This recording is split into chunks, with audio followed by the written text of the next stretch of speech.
Now, anybody know, is this the 8th? That sound right, the 8th? I have to look on my little thing here. Yes, the 8th. Neoclassical, this is the 8th lecture in Introduction to Literature.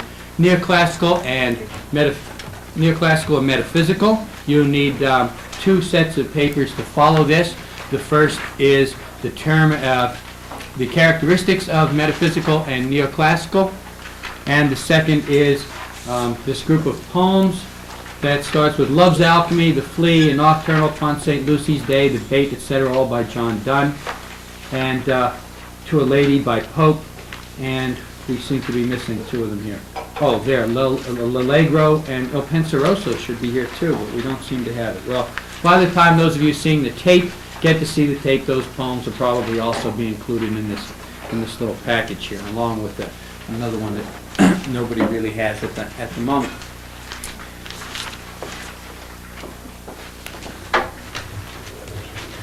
Now, the metaphysical and neoclassical aren't really periods in the way the medieval and the classical are. They sort of overlap some other periods and are sometimes known under a lot of different names. The metaphysical poets are sometimes also thought of as the Cavalier poets. They tended to overlap somewhat. And there are some people like Robert Herrick who really fit into the neoclassical tradition and the metaphysical tradition. These 2 traditions sort of overlap. The metaphysical really comes first and probably owes most of its force to the mainstream of medieval literature. It's the more emotionally oriented, and it derives out of a lot of the kinds of poetry that were written in the Middle Ages, particularly the late Middle Ages. The neoclassical tradition comes out of the Renaissance. That's the main difference. Now, if you look down at, I don't know if it's even down there. It used to be on this sheet. Anyway, the metaphysical tradition picks up the strain that was strongest during the medieval period, during the Middle Ages. The neoclassicism comes about because of the Renaissance, the sudden birth and rebirth of knowledge in Europe. The rediscovery of a lot of ancient writers whose works had been lost. A lot of stuff was recovered from Greece and Rome and from classical literature because at the end of the Crusades, the taking back of Spain from the Muslims, the Islam had already copied a lot of the Greek literature, and they had kept their copies, and they circulated fairly widely, unlike in Europe, where the copies went into the monastery, sometimes got lost or misplaced, generally weren't dealt with, especially if they didn't agree too well with Christian principles and so on. So as the rediscovery of classical times comes to a large extent through Spain, through the stuff that we got back when we retook Spain. It's an elitist kind of an approach to things, a neoclassical approach. The classicists did their poetry without an awful lot of criticism. It's true, Aristotle wrote some criticism. That's mainly what has lasted from it. The people who did a lot of the rediscovering in the Renaissance tended to be the elite. Literacy wasn't, of course, anywhere near what it is today, and generally it was the aristocrats who were the literate ones. They were the ones who went to school. Secondary school was about as high as anybody went. So there were colleges and universities. A very small portion of people went to the colleges and universities, and even smaller portion graduated. Most of them went there for a year or 2 and then went on to do something else. The emphasis on higher education wasn't anywhere near as strong as it is today, nor was it as widespread. Again, it was restricted to a kind of an elite population. The people who really had the time and had the money to be able to afford to go to college. Now, most secondary education at the time dealt with learning to read Greek and Latin. In fact, that was the main measure of how educated you were, how well you could read Greek and how well you could read Latin. If you were fairly well educated, you'd be able to do Latin. If you were very well educated, you'd be able to translate Greek with no problem. So that formed the basis, a large portion of education. Much of the stuff that was written all through the Middle Ages had been written in Latin. So you pretty much had to read Latin anyway if you're going to do any kind of scholarship.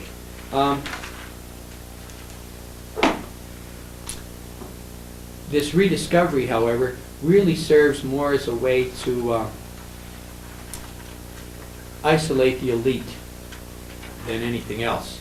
It's a way of telling who the good people are because they're the ones who are intelligent enough to understand the poetry and stuff that you're writing.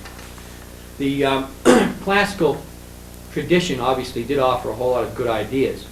I think the problem with the neoclassical movement was that they were even more fanatical.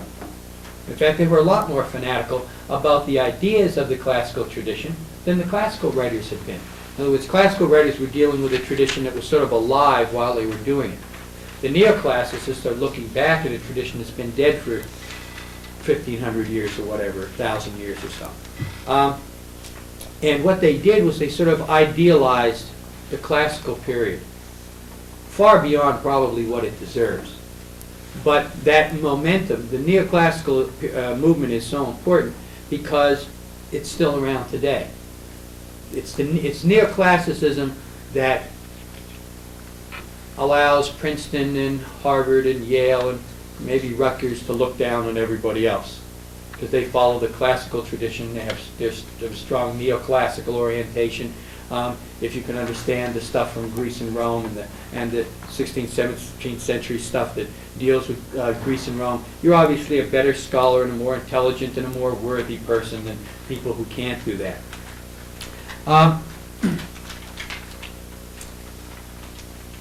One of the main things about neoclassicism was that it tried to figure out what all the rules had been for classical literature and then to reapply them. And it reapplied them in a much more authoritarian way than they had ever been applied during classical times. It was sort of like they've rediscovered the Holy Grail and they're going to impose it on everybody else. So the neoclassicists had an awful lot of rules.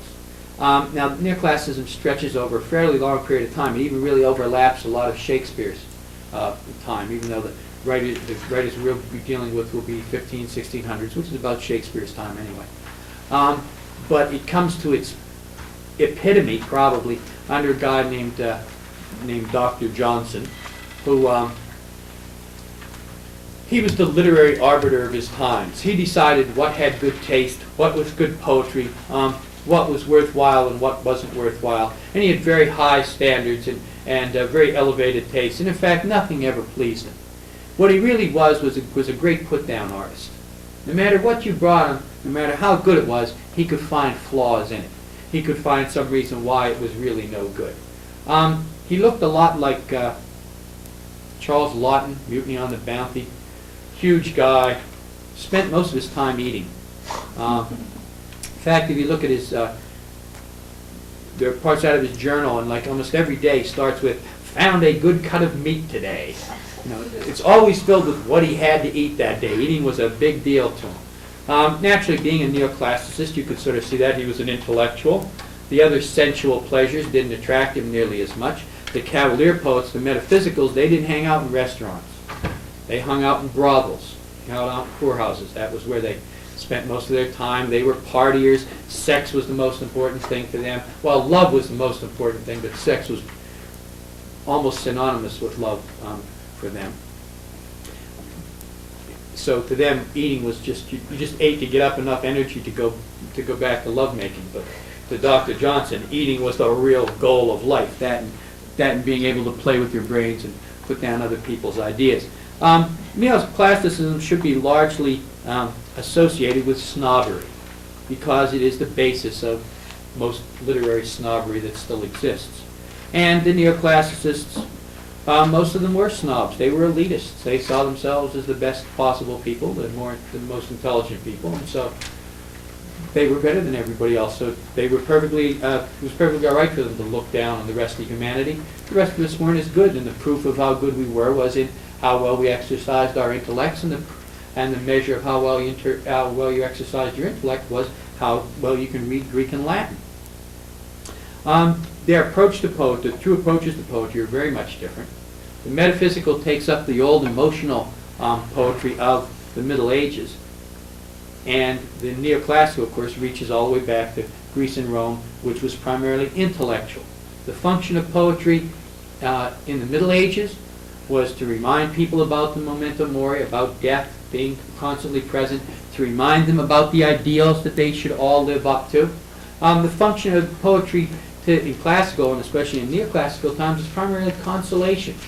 Poetry was a way of intellectualizing different facets of the human dilemma and allowing you to think about them. Now, when you're thinking about something, you don't feel it nearly as much. So the way to get out of situations which hurt you emotionally is to turn to the intellect, to read philosophy, to read poetry. And poetry will offer you consolations, try to put the stuff that you're suffering in some kind of a framework so it makes some sense. The neoclassicals, again, were very big on rules. One of the easiest places to see it is in this first number 1 on your list of characteristics of the neoclassical there, the use of smooth lines. Now, smooth lines had to have the same number of beats, the same rhythm is supposed to continue throughout. That doesn't mean every line is exactly the same as the next. You can have a rhythm that runs over 2 or 3 or 4 lines. But the point is that once you establish that rhythm, you're responsible for keeping that rhythm up. If you have extra beats or if you have too few beats, if a word has to be pronounced so that the accent falls on a different syllable than it normally does, those would all be considered flaws in the poem. They like the line to be able to flow smoothly through. A lot of their poems which try to be sweet sounding, which you see down in there in number 11, mellifluousness, which means sweet sounding verse, you might tend to find in neoclassical poetry a lot of L's and S's, words that slide along into each other, so that the flow of the line doesn't break up in any case. For example, there are, let me give you a couple examples of smooth lines. Well, there's 2 in L'Allegro by Milton. Come and trip it as ye go on the light fantastic toe. You notice how the rhythm is exactly the same in that. There's a rhyme at the end of each line. One line flows over into the other. Or under Il Penseroso. Come pensive nun, devout and pure, sober, steadfast, and demure, all in a robe of darkest grain, flowing with majestic train. Notice how heavily the emphasis is on the rhythm in that, how the rhythm has to be balanced. Each line has to have the same number of beats. The rhyme scheme there, we have 2 lines rhymed in a row. Anybody remember what 2 lines rhymed in a row is? Couplet, right, a couplet. Strong use of the couplets in neoclassical poets. Another one over in Pope's To a Lady. In fact, almost most of the lines in Pope's poem are smooth lines. And the first 4 make a pretty good example. Nothing so true as what you once let fall. Most women have no characters at all. Matter too soft, a lasting mark to bear, and best distinguished by black, brown, or fair. Actually, that's also got the typical neoclassical arrogance. Pope is satirizing women. Figure what? I don't think Pope got along with women too well anyway, really. He was an ugly little guy, about 4 feet high.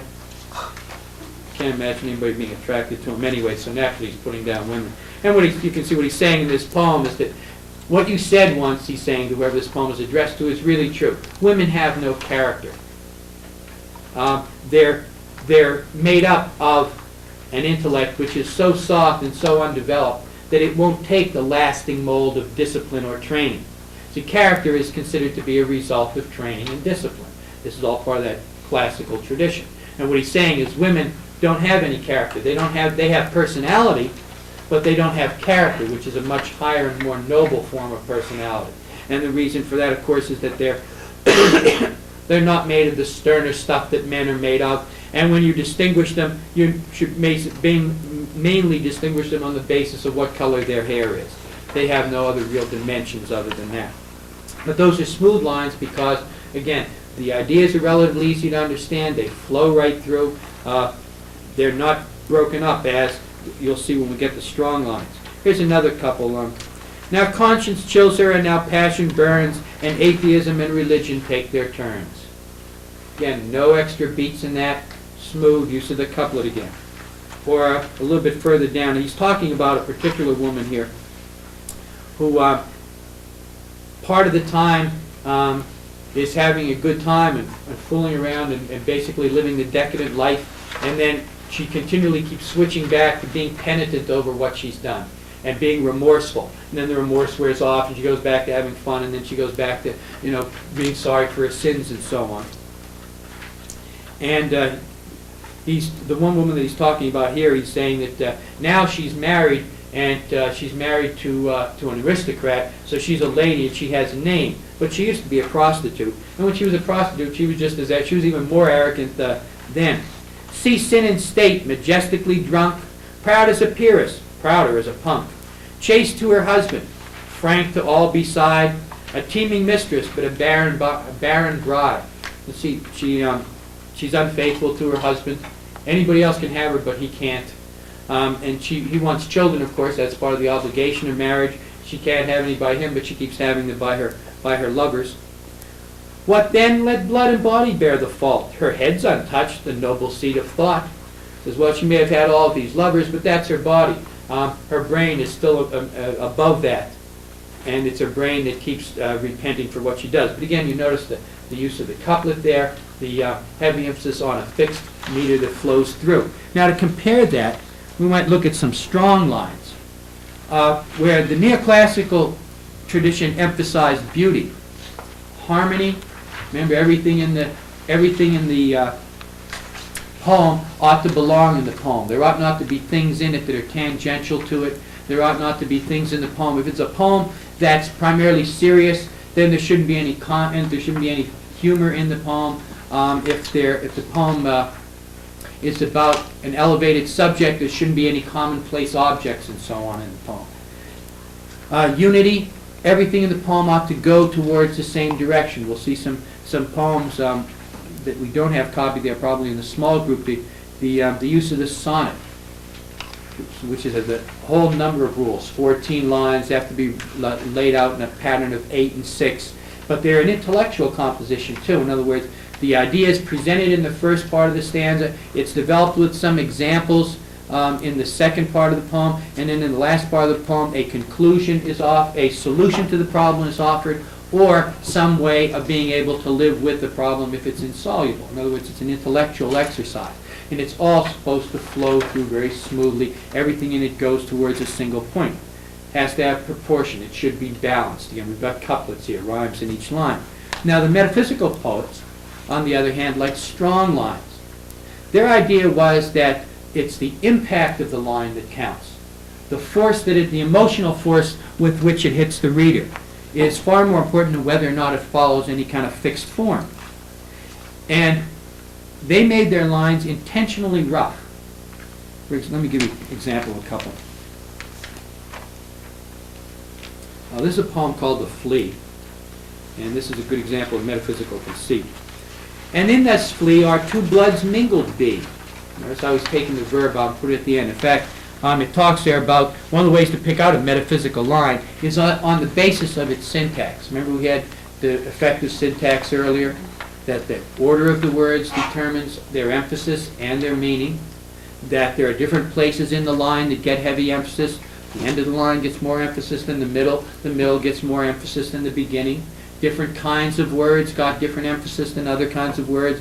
Verbs have a natural emphasis that's greater than that of nouns. Nouns have a natural emphasis that's greater than that of adjectives. Adjectives greater than articles and prepositions and so on. Now, what the metaphysical poets did fairly often is to take the verb, the heaviest and most important of the kinds of words, and put it at the end of the line, out of its normal order, as it is in this case. And in this flea are two bloods mingled be. If we put that normal prose order, it would be, our two bloods are mingled in this flea. Notice we've moved the verb to the end. Another example, and of course it's not just verbs that get moved around. Though parents grudge and you, we met. Now you notice how awkward that line doesn't flow through. It breaks up in the middle. And cloistered in these living walls of jet. A little bit further down, let not to this self-murder added be. Again, that verb shifted out and moved to the end. Or take a line like this. Just so much honor when thou yieldest to me will waste as this flea's death took life from thee. You notice how that doesn't flow through smoothly, how it breaks up. There are little parenthetical phrases in it. One down in St. Lucy's Day about how life is draining out of the world. Whither as to the bed's feet life is shrunk. Or another line in that one. Study me then, you who shall lovers be at the next world. Notice again the verb is out of place. Or over on the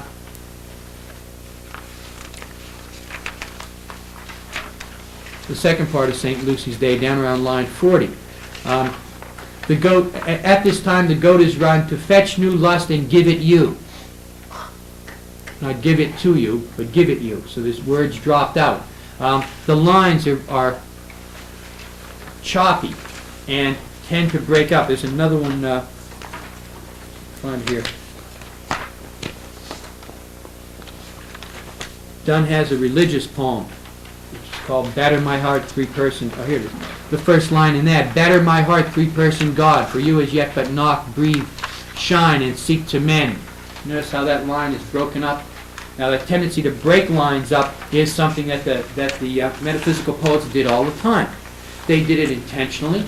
They felt that the idea was to shock and stun the reader, to dazzle the reader with ideas. Now, the neoclassical poets had a much greater emphasis on trying to find the answers to things. The metaphysical poets, the classical poets wanted to find, neoclassical poets wanted to find answers. The metaphysical poets were much more interested in the questions. To them, the world was not going to be entirely accessible by the intellect. Emotion, spirituality all had a part in it too. And again, they were puzzled. To them, the basic paradox of medieval life had been transferred. Now remember, in medieval life you have that idea that doom hovers over you all the time, the memento mori, that everybody's going to die, and you have to take care of your soul while you're alive, and you should be constantly aware of that.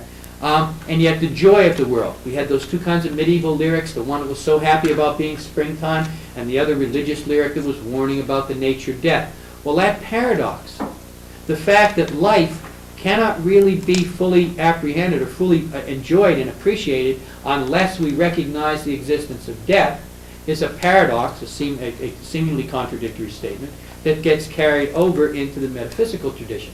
The metaphysical poets are still wondering over this, how odd the world is, that it can be so beautiful on the one hand and so temporary on the other. That beauty can be essentially ageless and yet be corruptible in this world. That good doesn't really last. That we lose that we live our lives, that the time runs out on us. And that they question that continually, the fact of mortality, and how much lies beyond it, and whether something lies beyond it. Now, the neoclassicists don't worry about those ideas. They look back to Greece and Rome. To them, most of the answers to the important questions had already been established. The Greeks and the Romans did all the good thinking. The neoclassicists believed in the concept of the Golden Age that classical Greece and Rome represented. And this was a time when, ever since then, man has been degenerating. I don't know, I guess we're up to the tinfoil age or the plastic age or something now. But things have been deteriorating from the Golden Age ever since the glory that was Greece and Rome passed away. And to them, all the good stuff had already been thought back then. So the real test is to go back and find the answers. The answers are already established. But to the metaphysical tradition, there may not even be answers. These are open-ended questions. Nobody knows what the answer to everything is. And everything is also paradoxical and seemingly contradictory. So the idea is not to give people an answer in a poem, but to make them think as much as possible, to arrest them. And the easiest way two ways to arrest their progress through the poem. One is you make the lines rough, and the other is that you give strong emotional impact at different places in the poem. So it's sort of like reading a metaphysical poem. You got to duck a lot of punches because they come out of nowhere. Boom! Whoa! What a surprise! What an amazing idea! They were full of amazing ideas. They liked amazing ideas. Whereas to the classical mind, the neoclassical mind, the object is to take a single idea and to explain it at length so everybody understands it at the end. You give people answers with poetry. Metaphysicals, you don't. You try to startle them, you try to make them think. And of course, if you'll see in the metaphysical poems, quite often, it's very difficult to understand what a line means. Because it usually, if it's a good metaphysical poem, will mean 3 or 4 or 5 things, at least. The Nocturnal on St. Lucy's Day.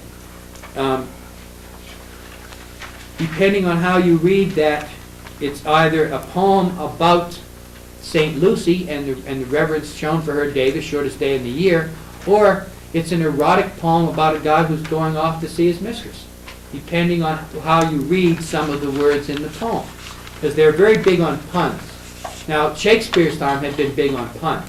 But they didn't usually go beyond the pun, the simple play on words, to ideas. The metaphysicals are the ones who take the step beyond that. They use puns a lot, but they go beyond the pun, and they deal with they deal with paradox.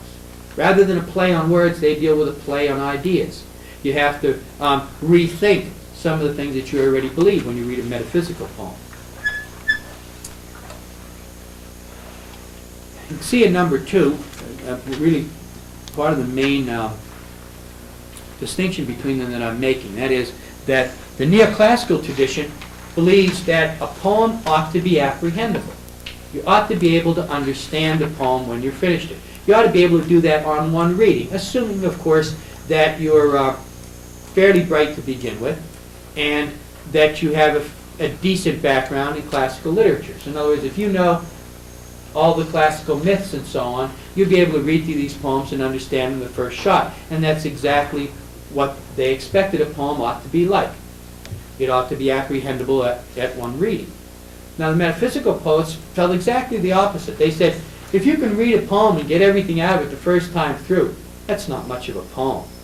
A poem ought to be one where you have to go back through it over and over and over again, and every time you go back, you get a new meaning to it. It means something different for you.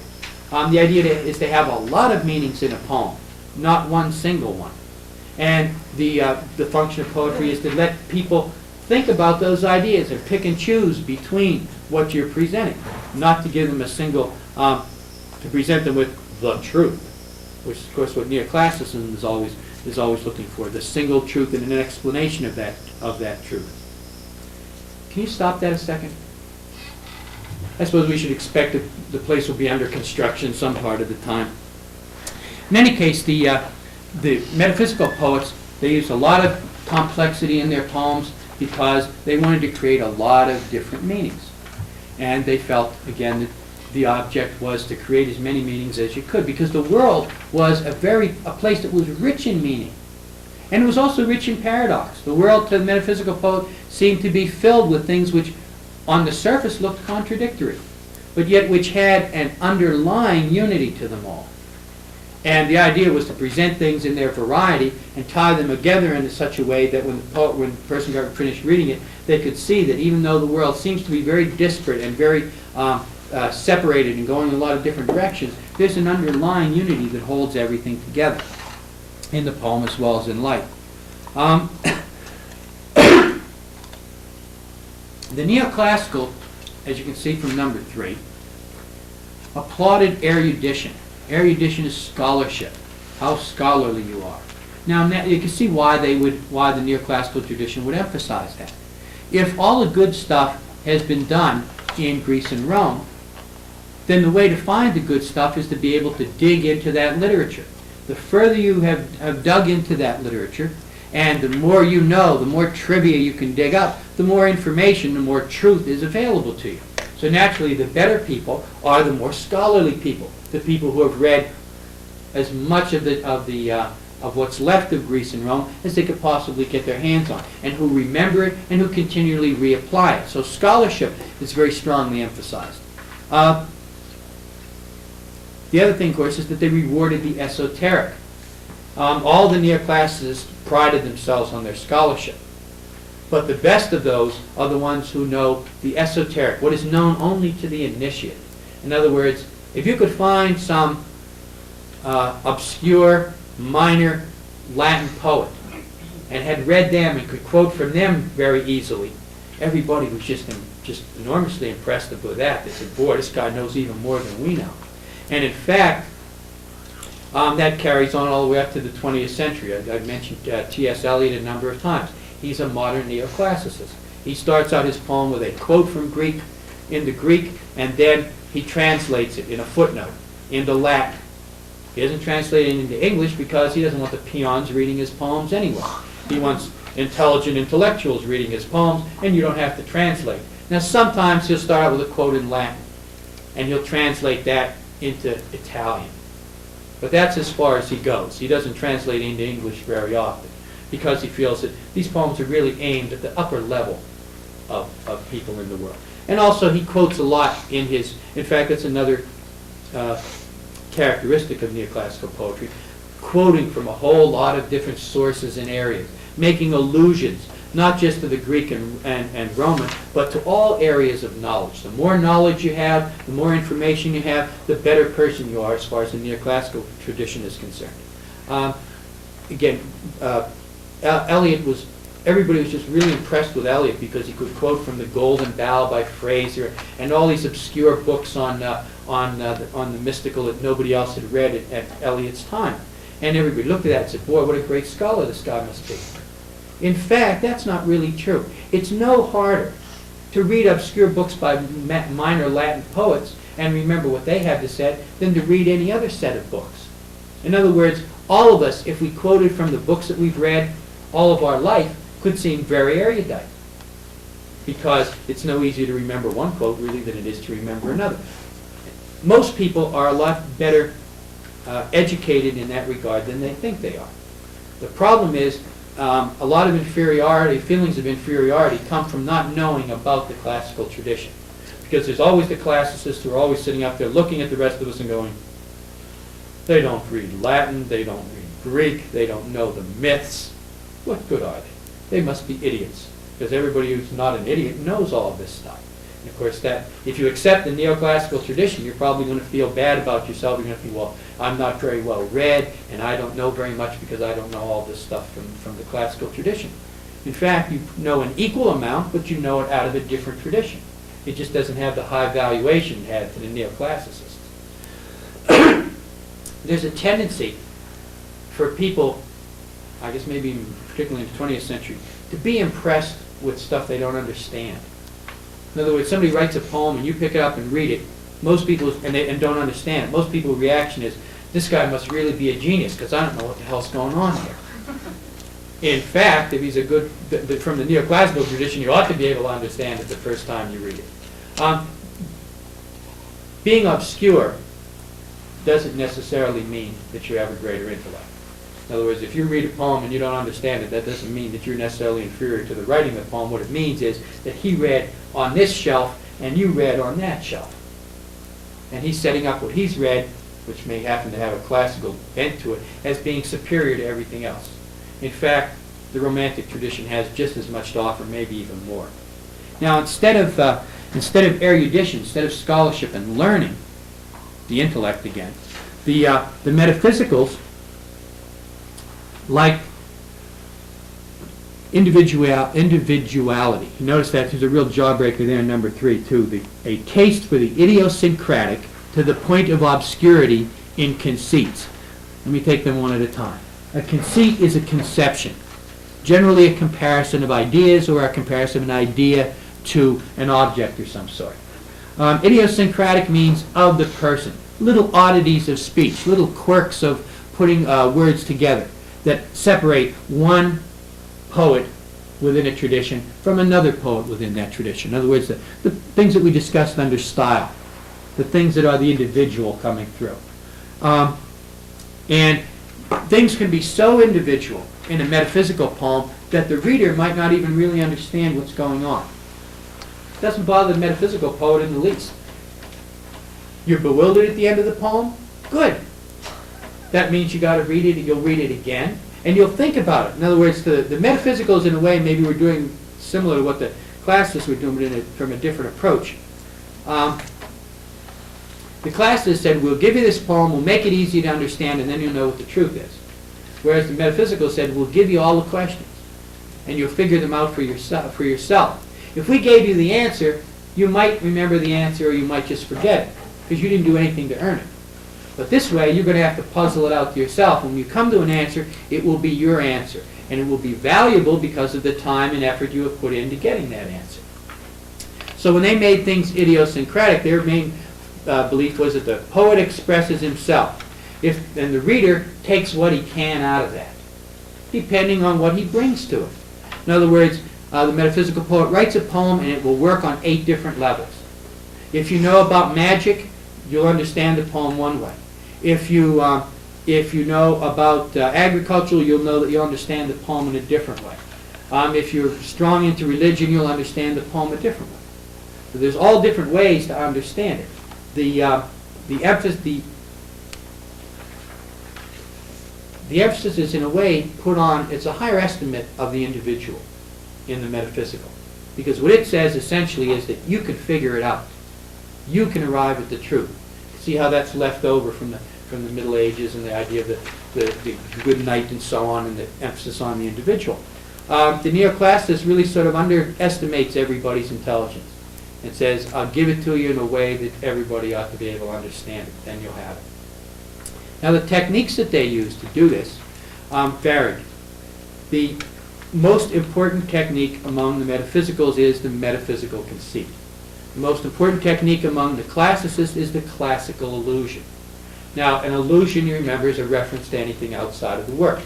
A classical illusion would be a reference to Greek and Latin mythology, Greek and Latin philosophy, and Greek and Latin literature, maybe even Greek and Latin history.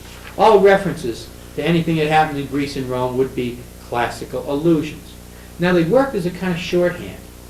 Remember, the classicists in particular were for brevity and for using only the absolutely right word, and as few of those words as you can use and still get the idea across in its best possible fashion. So they use these classical allusions as a kind of shorthand. If a neoclassical poet wants to write a poem about grief, he can mention the word grief, and that'll do some good for him. But it will be much more effective if he talks about, let's say he's talking about grief and he's talking about loss, and he mentions Orpheus.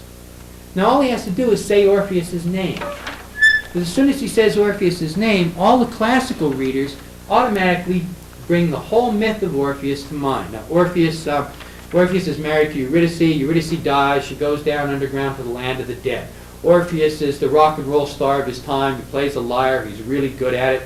Even the beasts won't bite anybody when Orpheus is playing his music. Orpheus goes down to the land of the dead, addresses the god of the dead, and plays his lyre for him. The god of the dead is so impressed with the music, he says, all right, you can have your wife back, take her back up to the world, but cannot look at her while you are in my kingdom. So Orpheus reaches back and takes Eurydice's hand and goes climbing up out of hell. And just as he gets to the earth, just as he gets to above ground, she stumbles. He loses her hand. He looks back to grab it. She's gone forever. Now, to a neoclassicist, as soon as you mention Orpheus or Eurydice, that whole story springs to mind. So with using 1 or 2 words, a neoclassical poet gets maybe 1,000 words worth of impact on his reader. That requires, however, some erudition on the part of the reader. The reader has to know all of those myths, so that when he mentions them, they automatically come to mind, and then the line is enhanced. It stops being just a line of poetry and becomes, a whole page worth of impact. Even in Milton, you'll see some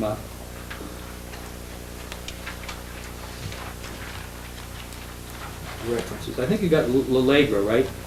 Hence loathed melancholy of Cerebus and blackest midnight born in Stygian cave forlorn amongst horrid shapes and shrieks and sights unholy. Now you got to know this, in order to appreciate that poem, you have to know that melancholy is a goddess. You have to know that Cerebus is the 3-headed dog who guards hell, and in the cave that he stands in front of, the souls of the children are imprisoned.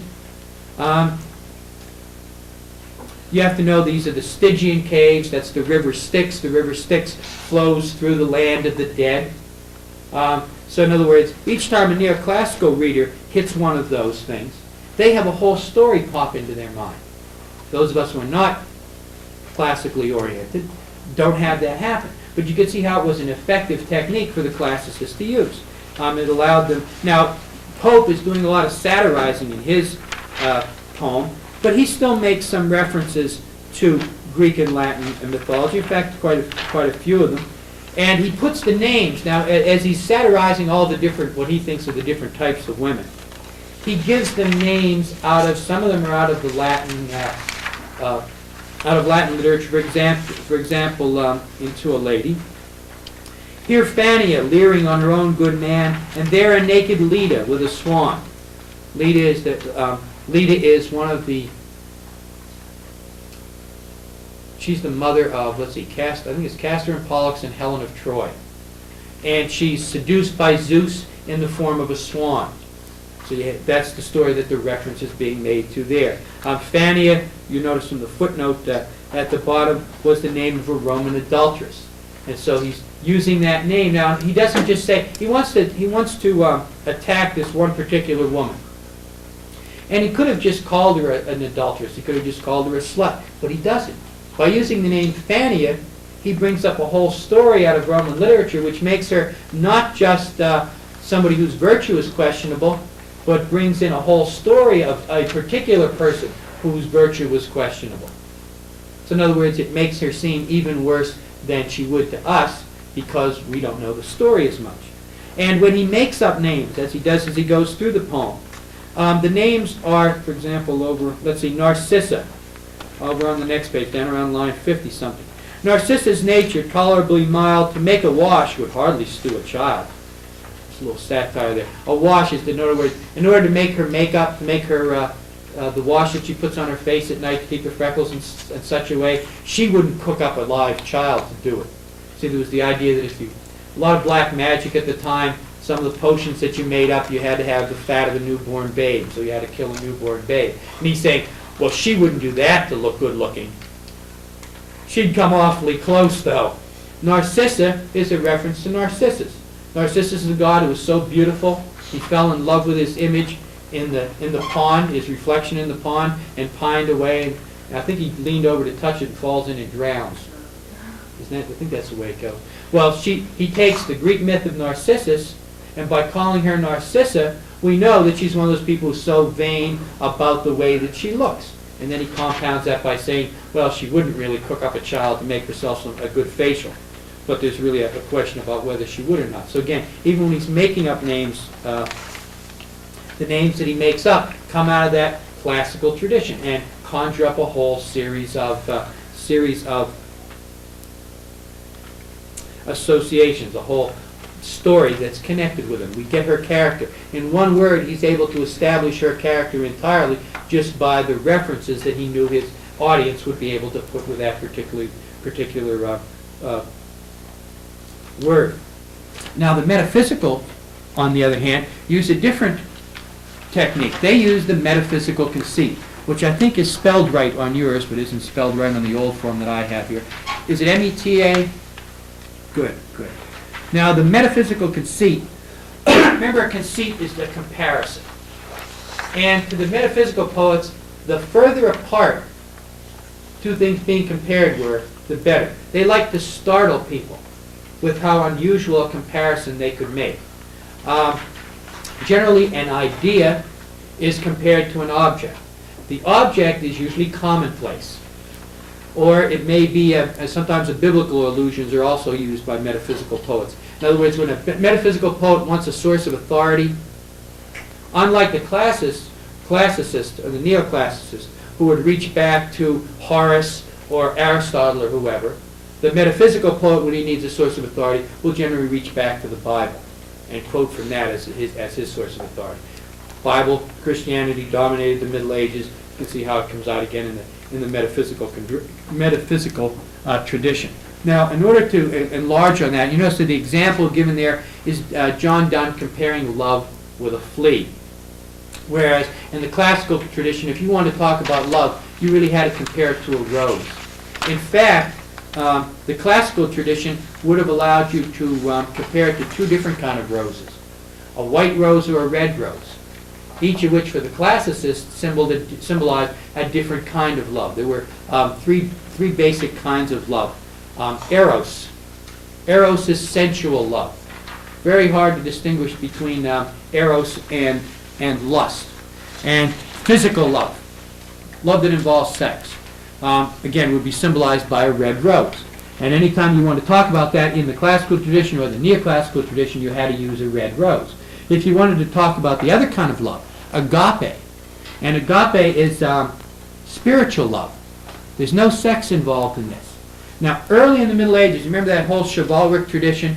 The knight was supposed to be faithful to his king. What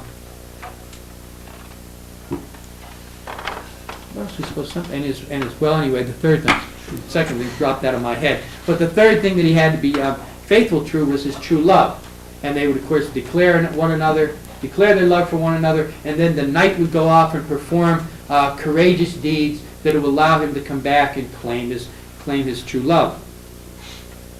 That kind of love is agape. When they pledge love to one another early on in the medieval period, there's no sex involved in that at all. That's pure spiritual love. That's meeting the one person that you are destined for. Your one true love.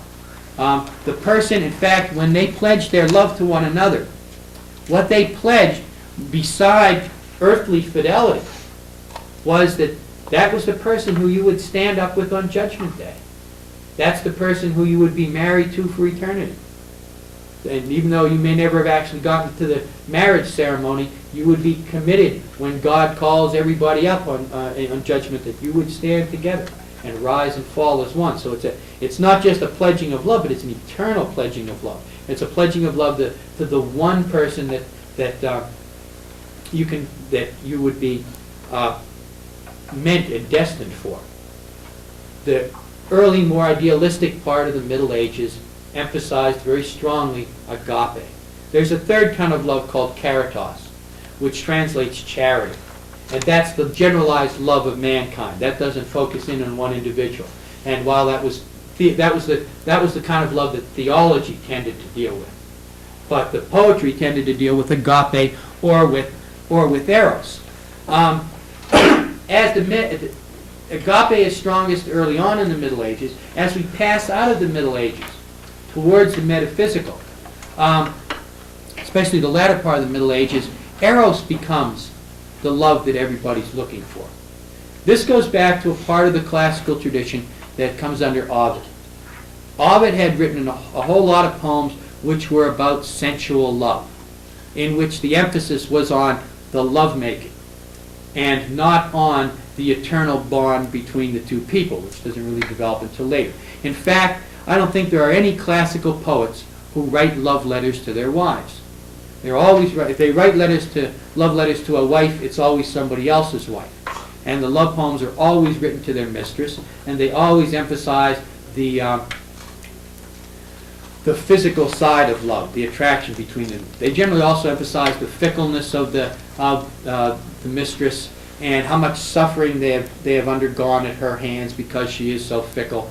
And of course, you can't trust, as Dunn says later on from Metaphysical, nowhere lives a woman true and fair. There's no woman who's both good looking and unseducible. So Ovid, because all women are seducible to Ovid, that emphasis on chastity gradually sort of decays. And what develops is what's called courtly love. And in courtly love, these are the basic conditions of it. First of all, a great emotional disturbance. The guy falls in love, it's generally males. The guy falls in love and he's all upset and he's bewildered. He doesn't know, he's never felt like this before. He can't understand what it is that's happening to him. In addition, he's undergoing mental and physical torment. He's upset, he doesn't know what to do, he paces back and forth, he swoons, he pines, he mopes. He generally even displays, pallor. His skin gets pale, he trembles, he sweats, he loses his appetite, he can't sleep, he can't eat, he goes around sighing and weeping all the time. And at first he doesn't even understand what it is that's wrong with him. Then it dawns on him he must be in love, because he talks about love all of the time. He talks about it to himself. He talks about it to everybody he runs into. People start to avoid him after a while. They don't even want to hear about it, because that's all he can talk about. How in love he is and how he's suffering and what is the true nature of love. And what is the true nature of his condition? Why does he feel this way? What is it about love that makes him so upset? And so on. Has these long periods of introspection, and quite often out of these long periods of introspection will come a poem. And the poem is generally addressed to his love. Earlier on, before the thing begins to decay, the poem is written to a true love who is perfect in every respect, and whom the author of the poem knows is beyond his scope. She's much too good for him. In fact, a lot of the poems weren't even addressed to real women. There was a strong cult during the Middle Ages of veneration of the Virgin Mary. In fact, the Virgin Mary was elevated very close to the same position that Christ held during one particular period of time. In other words, if you wanted somebody to intercede for you, you just skip over all the saints and go right to the Virgin. In fact, you might not even pray directly to Christ. You might pray directly to the Virgin for her intercession anytime you wanted forgiveness of any kind. So the cult of the Virgin Mary elevated the idea of women, put women on a pedestal. Remember that whole idea of the chivalric, you never do bad things to women. You're supposed to protect them and defend them and sacrifice your life for them if necessary. This idealization of women then is carried over from the idealization of the Virgin Mary. The guy writes a poem to her, and he wants to go to bed with her, but he really knows that there's no chance in the world because she's just so perfect, and he isn't really fit to even worship her, which of course he does. And he sends her the poem, and then she may or may not accept him. If she doesn't accept him, he goes back to suffering and writes some more poems about how much he's suffering and belabors his friends and so on. If she does accept him, originally she would have accepted him only if she saw in him her true love. And then she would only have accepted him in a platonic way. She would have pledged her love to him, but they wouldn't consummate that love necessarily. Now, as that tradition begins to decay, she answers the poem by arranging to meet him somewhere or to slip him into her bedroom after everybody's gone to sleep. Once he gets that okay, once he's accepted by her, he gets better right away. He feels good again. In fact, he feels wonderful. And sometimes this new love affair causes him to be able to go out and do great deeds in the world. And initially, that's exactly what he would have done. Once he found his true love, wrote her some poems, got accepted by her, he goes off into the world, and they don't consummate until after they come back and after they get married. That's not always the case later on as the court life begins to develop and things begin to degenerate morally. Initially, they would pledge secrecy. They would pledge their love to one another, pledge eternal fidelity. Now remember, eternal fidelity isn't just in this life, it's in the life beyond. And they would swear one another to secrecy. They can't break that pledge of secrecy. And also they must remain faithful no matter what happens. Now that's a big thing for a woman to be able to pledge in the Middle Ages, because there are obviously going to be obstacles. Women don't pick their marriage partners. Marriage is primarily a business arrangement. So that means that if the young knight and the young lady pledge their love for one another and he goes off to do great deeds, what happens if in the meantime her father says, "I found a wonderful man for you to marry"? She's pledged to her true love. She can't say to her father, "I'm already pledged to somebody." She pledged secrecy. Right, because she pledged secrecy. She can't break the vow of secrecy, and she can't break the vow of fidelity. What do you think she does? Kills herself. Exactly. It's the only noble thing to do. Goes off to the convent. Or goes off to the convent. That's the other alternative.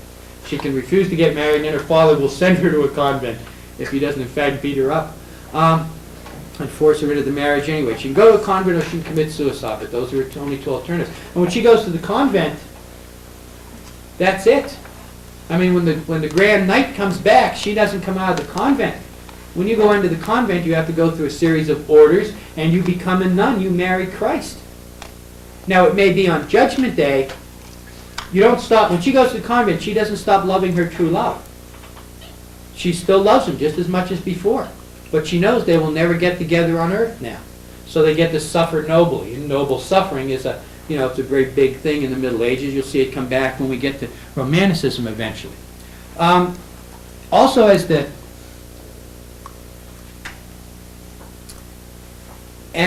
the idea of courtly love begins to expand, and as courtly life begins to get more sophisticated and less idealistic, eventually there are things that spring up called the courts of love. And we find them in literature, but essentially what they were is people had to have a way of amusing themselves. So the courts of love were really sort of like the Middle Ages equivalent of the dating game. All the knights and ladies they'd sit around and talk anyway. A minstrel would come in, he'd sing them some song. People are drinking wine, they're eating, it's a banquet. Eating and feasting was one of their main entertainments. And sometimes in the afternoon, some of the men would go hunting, and some of the others would stick around and talk to the ladies in the afternoon. And they would set up these courts of love. And one woman would be selected as Venus. Sometimes the best looking. Actually, the Middle Ages is in a way very childlike. In other words, this is sort of like one of those little childish games. There are lovers in this group who want to get together. They're not married to one another by and large. In fact, a lot of times they're married to other people. That was perfectly acceptable, by the way. Say you were a king, or if you were a nobleman, you had your castle. You expected to have courtiers who would flatter your wife all day long and tell her how much they loved her and how much they wanted her and how much they knew that they could never have her because she's so wonderful and so on. That was acceptable. Flirtation was a high art during the Middle Ages. And a husband wouldn't have gotten jealous about that. In fact, he wouldn't have been outrageously upset by his wife having an affair. Well, because again, marriages were not based on mutual love and attraction necessarily. What would upset him, though, is if his wife were having an affair and were not discreet about it. If somebody caught her in bed with her lover, if he caught her in bed with her lover, if everybody knew about the affair, then his honor is in jeopardy. Then he'll have to go and kill her lover. He won't kill him because he's so upset about him having been to bed with his wife. He'll kill him because he's dishonored her. It's really a matter of honor that he would go out and kill for. And in these little sessions on courtly love, the woman who's playing Venus would be asked questions. And somebody would ask, can you be in love with two women at one time? Now, this might be a guy who's really, there's two women there that he wants. So he asks that question. The women both know that he's asking that question. They know why he's asking the question. And that puts a little bit of tension in the affair that may be going on there. Or they might ask, like if you were a single courtier and you were trying to seduce a married woman, you would ask Venus, can love exist in the married state? Now, according to the most conservative of expressions of courtly love, true love is impossible in the married state because you've got a whole lot of other obligations and you generally don't pick your marriage partner. So they expect that if you were going to get passion, it would have to be outside of marriage. So the guy who asked that would be asking of the Venus, who would give him what she thinks or what she knows about love. But he would be asking it so that the woman over here will listen to that answer. So if Venus says, no, it can't possibly exist, then the sly courtier gets to wink at the lady over there, and she's thinking, well, maybe they're right, and if that's the way love goes, and if this guy writes me a decent enough poem, maybe I will go to bed with him. So you can see how it was that there's a kind of underground little, in other words, as they're asking the questions of the Venus, they're also playing little social games with one another, trying to set up the affairs for later on. And that approach to love and lovemaking is one that goes on throughout the courtly period. Now, as we move towards the metaphysical, the poems which were once addressed to the unreachable Virgin Mary, and then were addressed to the unreachable wife of the lord of the castle, finally get addressed to anybody that the poet wants to go to bed with. And the success of his poem. This is what the Cavalier poets did. Cavalier poets went off to the brothels, got drunk, got laid, sat down, wrote some poems about how they were suffering because they couldn't have this woman. And then they'd send the poem off to her and then go back to having fun.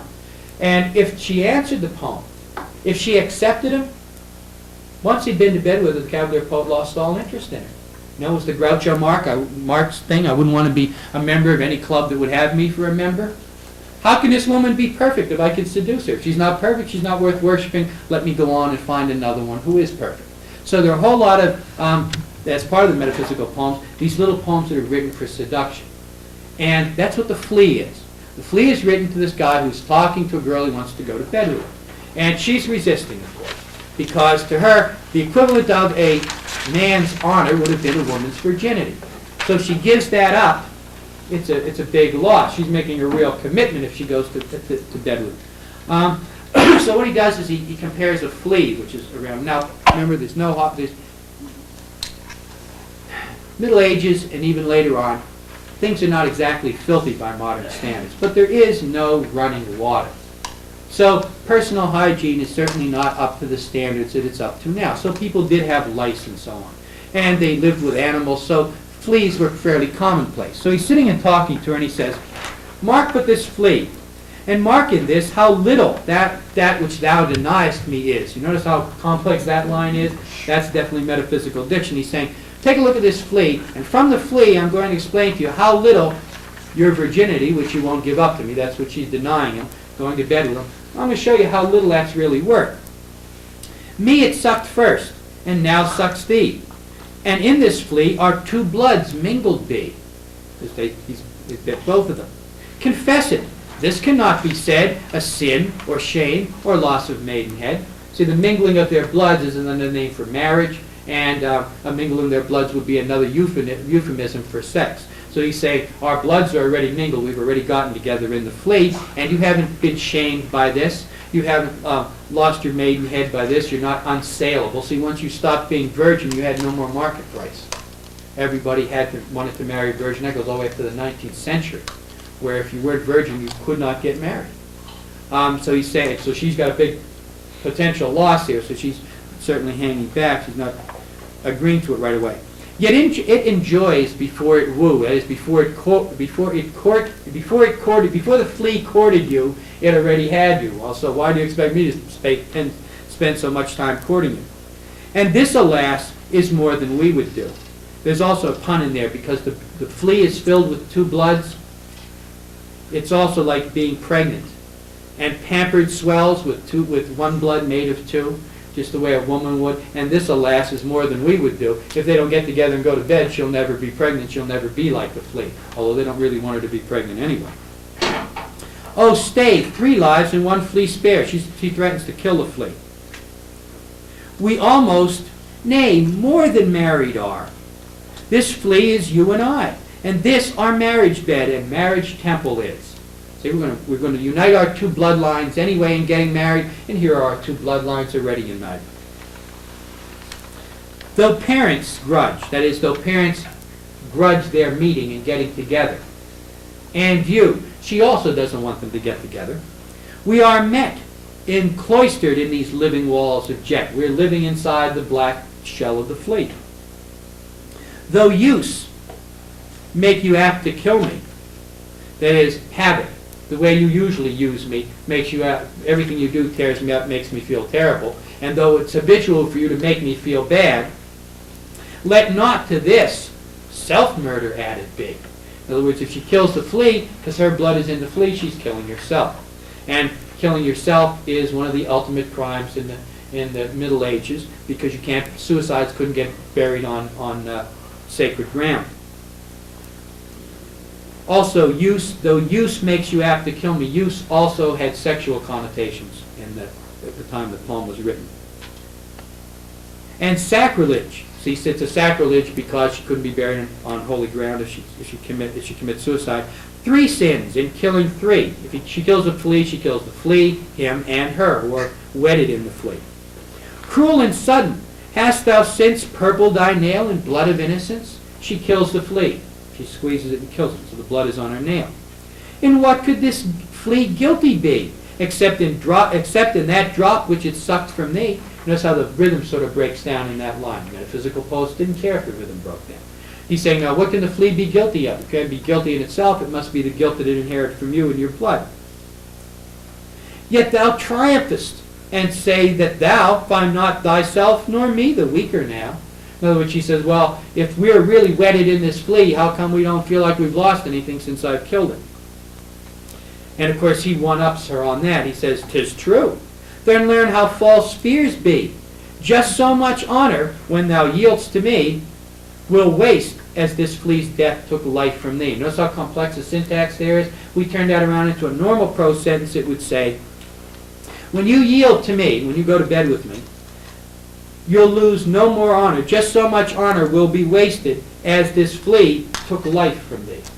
In other words, he's saying to her, we're already married in the flea. She kills the flea, and he says, well, see, that didn't hurt, did it? And you won't lose any more honor in going to bed with me than you did in killing the flea, in which we were already married. So there's no, now this idea of comparing love and marriage to a flea is a metaphysical conceit. If somebody said you compared love to something, a flea would be one of the last things that would probably come to your mind. Donne takes it and expands upon it at length. That's a good example of a metaphysical conceit. There are some other examples of metaphysical conceits in his poems. I don't know what I do with his poems, I'll be read.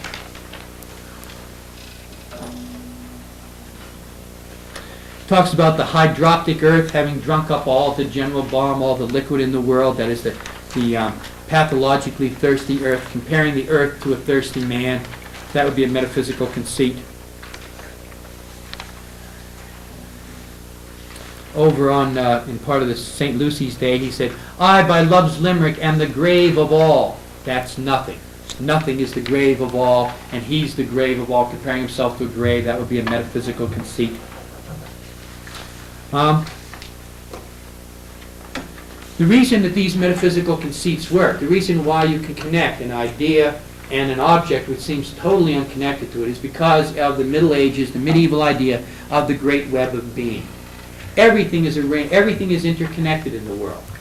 Everything is different from each other, but it all is suffused with the presence of God and God's existence in the world. And that connects everything. Everything in the world is connected through God. It's associated in some way. The fact that everything is connected means any two things can be compared. Contrary to this idea of a whole, which is really the medieval idea of the world, is that it's a whole and everything is everything really is God, just in a slightly different shape. The neoclassicists tended to believe in hierarchies, categories, arrangement of ideas, a logical arrangement of people, a special syntax for comparing things. Certain things can't be compared. If you're going to do love, if it's going to be passionate love, you've got to use a red rose. If it's going to be philosophic love, then you've got to use a white rose. And then, of course, they had rules for everything. The metaphysical poets also stress novelty. Being able to say, even if it was an unusual idea, to be able to put it in a new way, to show ingenuity, new ideas, was considered very important. This is a poem by Robert Herrick. Only got 4 lines. Called Upon a Virgin Kissing a Rose. 'Twas but a single rose, till you on it did breathe. But since, methinks, it shows not so much rose as wreath. In other words, she breathed on it. She's so full of life that the rose grew into the size of a wreath now that she's breathed on it. That's it. That shows ingenuity. It's a way of dealing with the rose, which is always the subject of love, but doing it in a completely new way, in an original way. And the metaphysical poets liked it when things were original. Now, in place of novelty, the neoclassical tradition didn't think all that much of making up new ideas. You can see why. All the good ideas were already done in the past. The best that you can hope to do is to take one of those great ideas from the past and explain it at length so people will understand it better, or take off from that. In other words, take a quote out of a poem and then apply it to the modern world, bring it up to date, expand upon that original idea, and apply it to the world so people can make some use of it. But the main thing that you're supposed to do is to elaborate on stuff that's already said or vary stuff that's already said, especially by Greek and Latin authors. And in the permutations, the different shapes you can put that new idea through, you get some credit for that. But what you mainly get credit for is the being able to re-say an old idea in a new way. So that the neoclassicists liked anything new, they liked the re-expression, but they didn't like the whole new ideas and going off completely on a tangent and doing something completely different than anybody else had done before. They liked stuff to follow a series of rules and orderly. They liked to know where it was going. They didn't like it jumping off on tangents, which metaphysical poetry does. It goes off in all different directions. Metaphysical poetry is based on associational logic. In order to make a comparison between two completely disparate things, they must have something in common. In this case, the flea has in common with marriage the fact that marriage mingles two bloods metaphorically and in offspring, and the flea mingles the blood of the two people and having bitten both of them. But there is an association. There is a characteristic which they share. Now, in another kind of comparison, the two things have to be very similar in most of their characteristics. And then they're compared on a point-by-point basis. But with the metaphysical, they only have to have one point in common. If they have any one point in common, you can spread out from that and make the other things be in common. So their logic is primarily associational. The logic under neoclassical is sequential. They're this side of the brain. Their poems were laid out quite often like logical arguments, step by step. Premise is presented, evidence is presented to support the premise, and a conclusion is drawn at the end. They're intellectual exercises even though they're done in verse. The metaphysical exalts the individual. The individual is important because we don't have that much time. In fact, a lot of metaphysical poetry comes out of what's called the carpe diem tradition. That is, carpe diem goes all the way back to the classical, and it means seize the day. Eat, drink, and be merry, for tomorrow we may die. Live fast, die young, leave a good-looking corpse. All those are carpe diem philosophies. For example, this is a carpe diem poem by Robert Herrick. It's called "To the Virgins to Make Much of Time." You notice that Herrick is always writing poems to virgins. Of course, that's the ideal woman. Nobody else has seduced her, so she's pure, and he should be the first one to seduce her. And then, of course, he'd lose all interest in her because she's no longer virgin, she's no longer pure, no longer of any interest. But he's telling them to make much of time. "Gather ye rosebuds while ye may, old time is still a-flying. And this same flower that smiles today, tomorrow will be dying. The glorious lamp of heaven, the sun, the higher he's a-getting, the sooner will his race be run, and nearer he's to setting. The age is best, which is the first, when youth and blood are warmer. But being spent, the worse and worse times still succeed the former." You get old, that's it. Things get worse and worse. "Then be not coy," don't be shy, "but use your time, and while ye may, go marry. For having lost but once your prime, you may forever tarry." In other words, if you don't get married now while you're young and good-looking, you'll never get married. And so you'll never know the joys of sex, and you won't live the kind of life that Herrick wants you to lead. That idea, of course, you can see how that would come out of how the Middle Ages would pick that up, because the idea that you're going to die all the time, and how the corruption of the overlying religious part would eventually bring it down to that level of using that idea just to seduce people with, which is certainly not the initial end that it was meant for. Now that exalts the individual. If you don't have much time, and if it's worthwhile spending all the time you have enjoying your life, then that means you must be of some importance too. And of course, every individual soul is important. That comes out of the Middle Ages as well.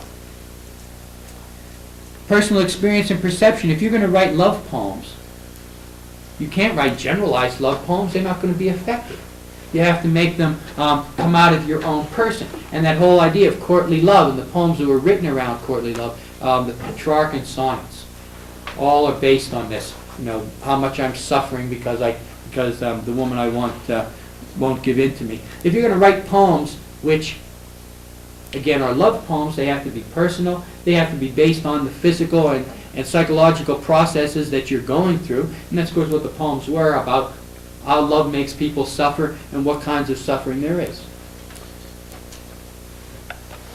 instead of the individual being of supreme importance and the final arbiter on what's true and what's false, the neoclassical tradition looked again back to the past.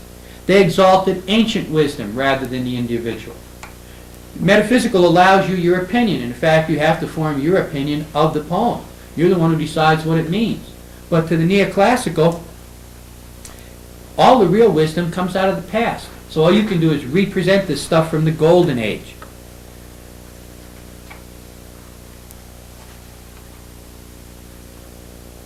The emotion, of course, over the intellect, at number 9, that comes out of the medieval tradition.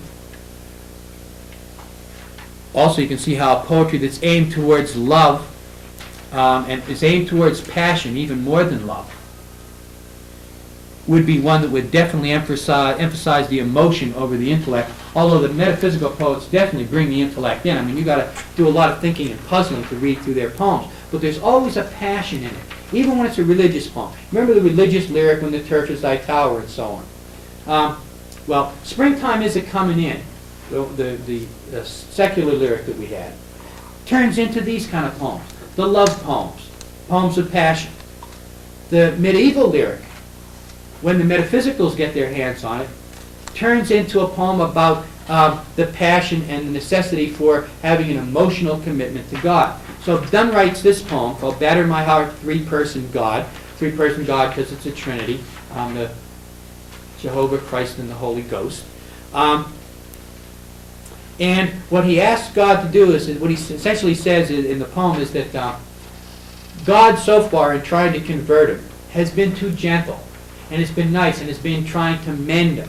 And he says, I have to be overwhelmed. I have to have the same kind of overwhelming, passionate experience that was promised as part of courtly love. He wants as a religious experience. And he wants God to ravish him. He wants to be raped by God. He wants to be overwhelmed, swept off his feet with religious fervor, just as a lover would be swept off his feet. Batter my heart, three-person God, for you as yet but knock, breathe, shine, and seek to mend, that I may rise, stand, o'erthrow me. Notice the paradoxes in this. I won't be able to rise to heaven or to stand up as a good person unless I am overthrown by God, unless God overwhelms me with his presence and I repent of the life that I've led so far. O'erthrow me and bend your force to break, blow, burn, and make me new. It says, I can't be gradually, slowly changed to being the kind of person I want. This has got to be an overwhelming experience that I have to have in order to be converted. I, like a usurped town, to another do labor to admit you. That is, a town that's been captured by somebody who doesn't rightfully own it. It wants to let in the invading army, which is God's forces, but it can't let in that army because Satan, in this case, is in possession of him, like a usurped town. But oh, to no end. When it gets down to evocative sound, that's an evocative sound right there. Oh, and ah, and alas, where the sound has no actual meaning in itself, but is meant to conjure up an emotion. Reason, your viceroy in me, that is the one who's supposed to be in charge of running the place, me should defend. There's a metaphysical diction there. Me, instead of should defend me should defend. But is captive and proves weak or untrue. Yet dearly I love you and would be loved fain, but am betrothed unto your enemy. Satan, divorce me, untie, or break that knot again. Take me to you, imprison me, for I, except you enthrall me, shall never be free, nor ever chaste, except you ravish me. Unless he's overwhelmed with that passionate belief and faith in God, he'll never be physically chaste in this world. It's odd that the metaphysical poets tend to write two kinds of poems. One trying to seduce women, and the other striving towards the same kind of experience in religion. An overwhelming metaphysical, beyond the physical experience. Where the metaphysical emphasizes the psychological and the physiological aspects of experience. Remember that we had the lover worrying about what is love all about and why do I feel as bad as I do. The neoclassical has the emphasis on a traditional kind of a storytelling or the explanation. In other words, they go back to rhetoric. public speaking, presenting ideas in a convincing way. Metaphysical emphasized complexity. They used all kinds of things, paradox, things which are seeming to contradict one another. They used puns, plays on words. They used hyperbole, exaggeration for effect. For example, in the bait, Dunn says to the woman that she's so wonderful and so beautiful that all the fish would come and beg her to capture them. You see some building of hyperboles here. There will be rivers, there will a river whispering run, warmed by thy eyes more than by the sun. Exaggeration for effect. Her eyes couldn't warm the water more than the sun could. And there the enamored fishes will stay, begging themselves they may betray. In other words, they want to give themselves up and be caught by her. More exaggeration for effect. If thou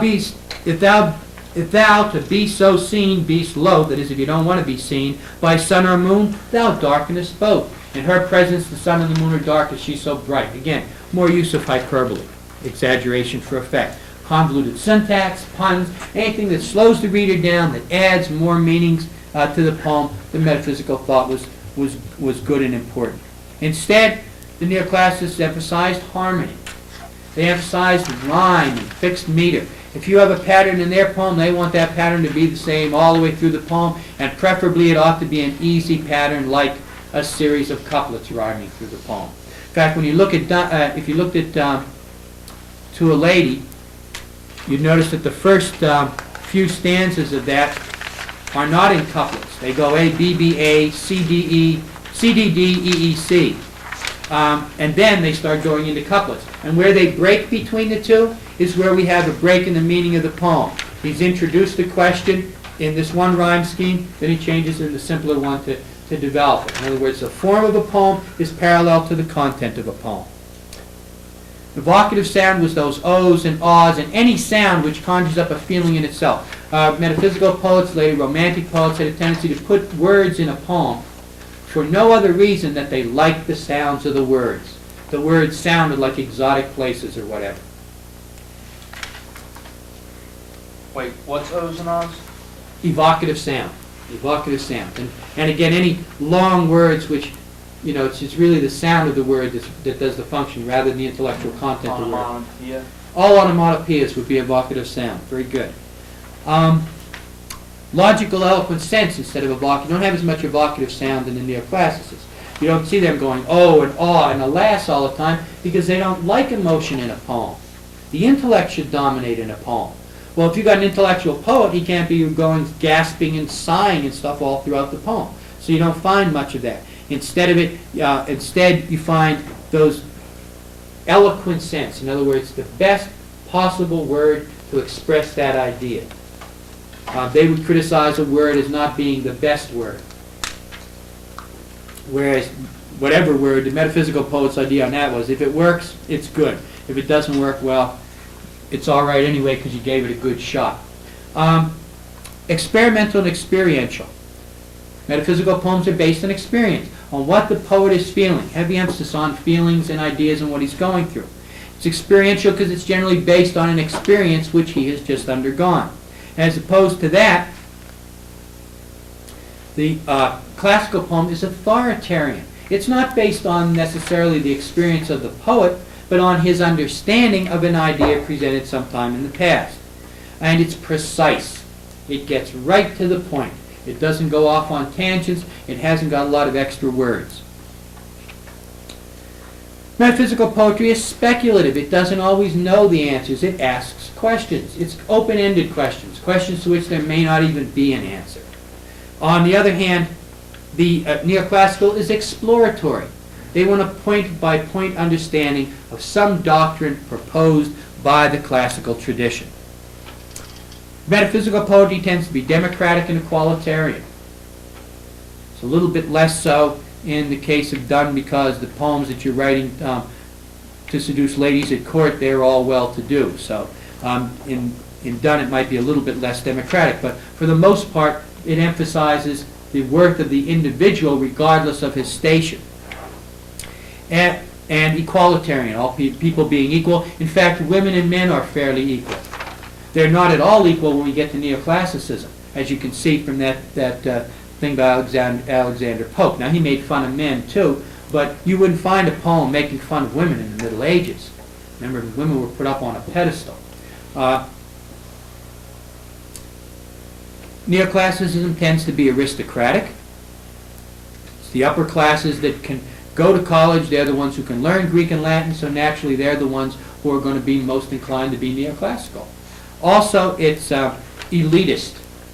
It feels that some people are better than other people, and they're better than other people on the basis of their intellect. And again, the measure of the intellect is whatever you have from Greece and Rome. Oh, the last couple of things in there are 16 is really for a difference. Liberal and radical, these terms are not used in the modern world, or at least currently, according to their true meaning. Reactionaries want to go back to the past. They believe in the good old days, and they want to go back to the good old days. Conservative doesn't want to go back to the good old days. Conservative likes living in the present, but believes that if it is not necessary to change, it is necessary not to change. Now, Ronald Reagan is always called a conservative. Ronald Reagan is not a conservative. Ronald Reagan is a reactionary. Given his own way, he would love to. If you said to him, if you could say a magic word and put us back in 1930, would you do it? Ronald Reagan would say it in an instant. Because that's when the good old days were. People believed in the values he believed in. Everybody had an accepted place in society and so on. All the stuff that he thinks are good. Now, conservatives, on the other hand, don't want to go back. They want to keep what we have, but they're not much for jumping into new ideas. The metaphysical tradition, on the other hand, leads towards liberalism. Now, a liberal likes to change, but doesn't want to change just for the sake of change. Liberal is sort of like the conservative. The conservative doesn't change unless it's necessary. The liberal says, well, let's give it a shot, and we'll see how it works. We can always go back. But the liberal doesn't necessarily want to change everything. They just want to change some things. And the conservative doesn't want to keep everything. They just want to keep the stuff that we know works. The difference between them comes in when a change is available, but nobody is absolutely certain whether or not that change is going to be good or bad. The conservative says, let's not change until we figure this whole thing out and see how it's going to work. The liberal says, let's change and see how it works. Now the reactionary, as opposed to the one who wants to go into the past, the reactionary always wants to live in the future. The reactionary says, what we have today is garbage. We should tear it all down and start from scratch. Because no matter what happens after we've torn it all down, it won't be as bad. It won't be as imprisoning as society is as it stands now. So they want to change for the sake of change. That you can see how that comes out of the metaphysical tradition. Metaphysicals said, they were always looking for something new. They liked novelty. In fact, if you wrote a poem, a metaphysical poem, that didn't turn out so good, the metaphysical poet would say, well, that's okay. In experimentation and in all art, there's going to be failure. Some things won't work. But that's all right. You gave it a good shot. To the classicist, if you write a poem and the poem doesn't work, classicist doesn't give you any credit for your attempt. The only thing that's important to the classicist is success. Did you do it? Did you do it? Not only did you do it, but did you do it better than it's been done before? Did you do it at least as well as it was done in the Greek and Roman times? Metaphysical poetry has to do with the Reformation, the splitting apart of the church after the Middle Ages. That's part of that questioning. Faith was beginning to be broken down, and so the questioning of what the world is and whether or not we die and so on are questions that become important to the metaphysical. Neoclassical comes out of the Renaissance because that's when the Greek and Latin manuscripts are discovered. The metaphysical leads to Romanticism, which is one of the things that we're going to do next, and the lyrical poem, and the neoclassical leads to the Age of Reason, the Puritan sermon, which is kind of stuff in the essay, which is the stuff that we'll get into next time. One last point. Some metaphysical poems are considered good by neoclassical standards. Some neoclassical poems are considered good by metaphysical standards. Some metaphysical poems are considered lousy even to the metaphysical poets. And some neoclassical poems don't work even though they follow all the rules. Now, if you follow all the rules and the poem doesn't work, the classical poet will give you a little bit of grace. If you don't follow any rules and it doesn't work, the metaphysical will give you some grace. And the other thing is that it's very difficult to find somebody who is absolutely and only metaphysical and somebody who is absolutely and only neoclassical. Most of the poets that you have, the poems that you see there, pieces of the poems, will have elements of both. You probably, what I would like you to do before the seminar is to look over those poems that you have, see if you can find some classical allusions in there.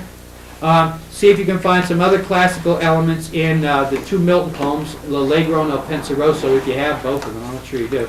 And also in To a Lady, Pope's poem.